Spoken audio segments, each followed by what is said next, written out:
Welcome to 3-Day Workweeks for Millennial Entrepreneurs, the show where we explore how the magic of systems can help you achieve a well-rounded life and business.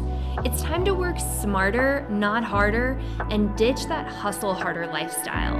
Make sure to check out the show notes to learn more about our signature program, Smarter Not Harder, 3-Day Workweeks for Millennial Entrepreneurs. And here's the show. Hey, and welcome back to another episode of the 3-Day Workweeks Podcast.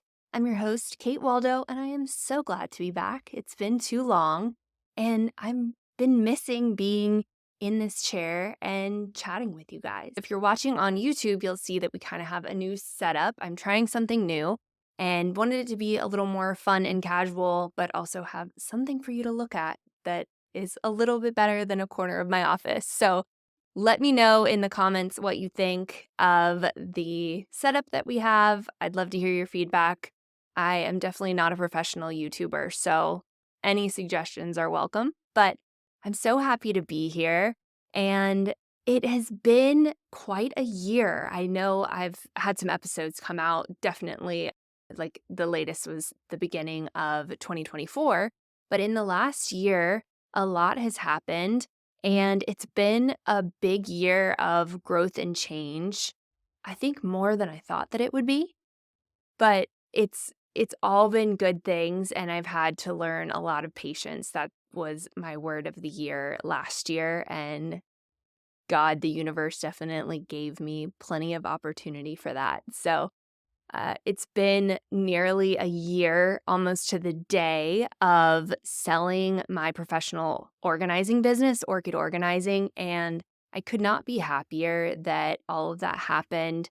I am so thrilled with how Lindsay has taken over the business, and she's opened new locations. She's done all sorts of really cool collabs and amazing things that I'm so happy that I passed the torch to her, and she's just taken it to new heights, and it's been kind of life-changing for her too. So I hope to have her on the podcast soon to talk to you guys about her journey with buying a business, because selling a business is quite a thing. It is so interesting.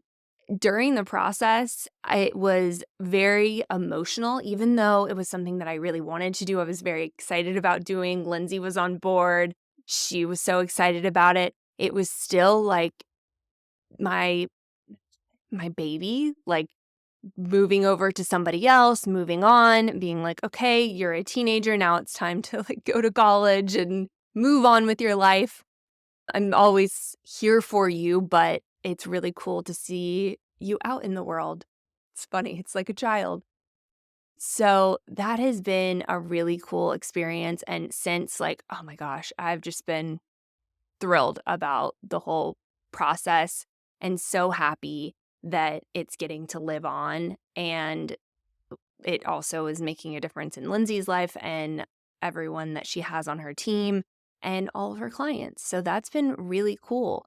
But it definitely, when I talked about this a little bit last year, but when I sold the business, it was at a time that it finally clicked for me. Okay, I can chill for a second. I can stop trying to achieve and just continue on with like accolades and just putting I have a whole pin board on my wall. Like, I don't have to put things up there right now. It's okay. I could take a pause for a little bit.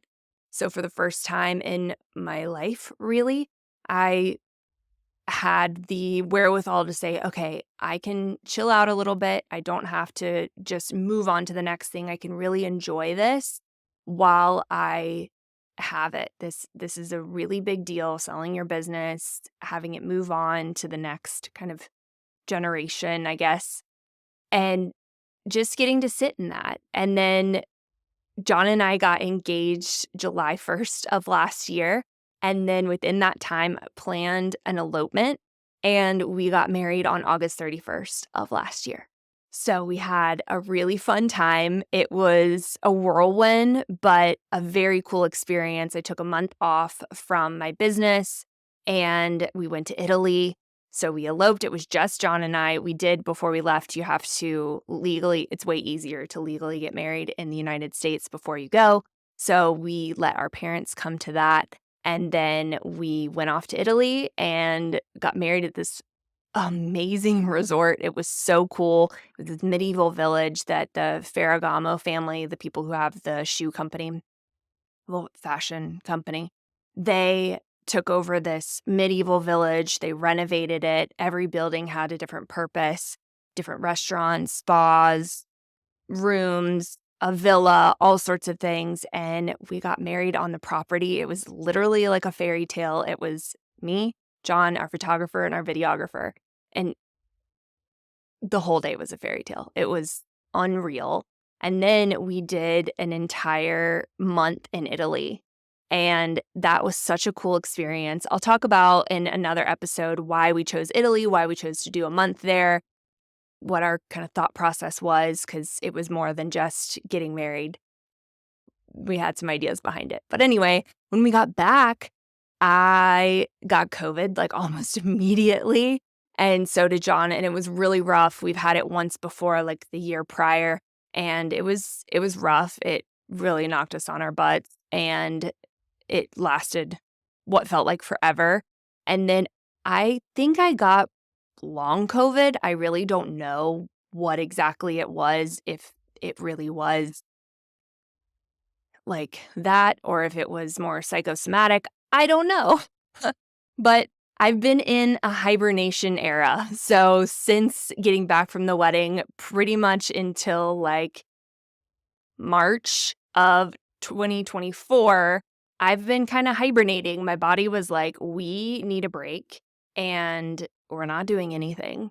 And it was honestly frustrating because I love working out. I love being active, going outside, and I just like couldn't even do that for a really long time. Could barely even walk around the block, which was tough. And I think that part of it was I did like 12 weeks of acupuncture. That was a really cool experience.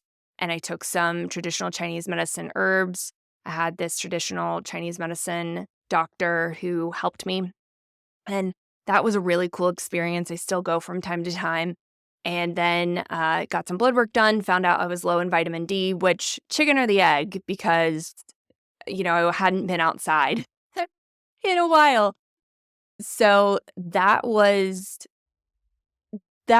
has been, now we're like on the up and up. It was really challenging. It was really hard to show up on social media for my business, any of those things. But it was also a really transitional year. So after selling the business, I was sort of like, okay, let's breathe for a second, gather my thoughts. What are we going to do? What does it look like from here? Because I knew that I didn't want to be done working. And I knew that I didn't think like, oh, I want to pivot and change my career to do something like go back to working a corporate job or anything like that. So I was trying to figure out what to do. John and I have a safety business called Heartbeat Safety, and I worked a lot with him. We're still kind of figuring out like what my role is. So we share ownership of that company, and I do a lot of the operations. I set up like all the invoicing, all the calendar invites. It's a service-based business largely. We do CPR, first aid, and AED training. And then also figuring out like government contracting. So we have a few government contracts for both safety products and for training. And that was a really interesting experience. Like you kind of think, at least, I don't know, I sort of thought that because I had gotten to the point of having a business that I could sell, that like, no, I don't know everything, but I know a lot of things about business. That's really funny because I definitely didn't. There's been a lot to learn. And especially the part about like government contracting and then learning how to do wholesale and invoicing and all those kind of things for products is new to me, because up until that point, I've had my professional organizing business, which was service-based, and then Kate Waldo & Co., which all of my products and services are digital or online coaching. So that's been a learning curve, but we're figuring out like what my role is within that business. But I've missed podcasting and talking to you guys so much and just geeking out about systems, talking about getting organized in the business, just optimizing things to really live the best life possible. So really happy to be back. And let's see, I made some notes so that I wouldn't forget. But yeah, I have been simplifying things a lot. I'll be sharing more and more about that, of like just kind of bringing it back down to brass tacks, figuring out what is really necessary, what works for me right now.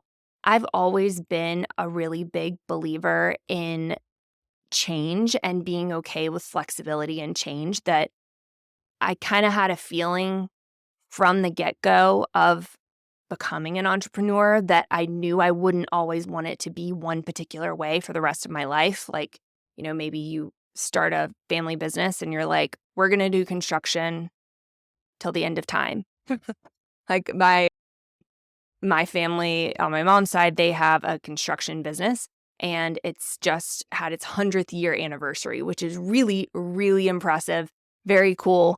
But I don't know. I didn't have the vision to see that far of I'm going to do the same thing forever. I like to try new things. I like to learn new things.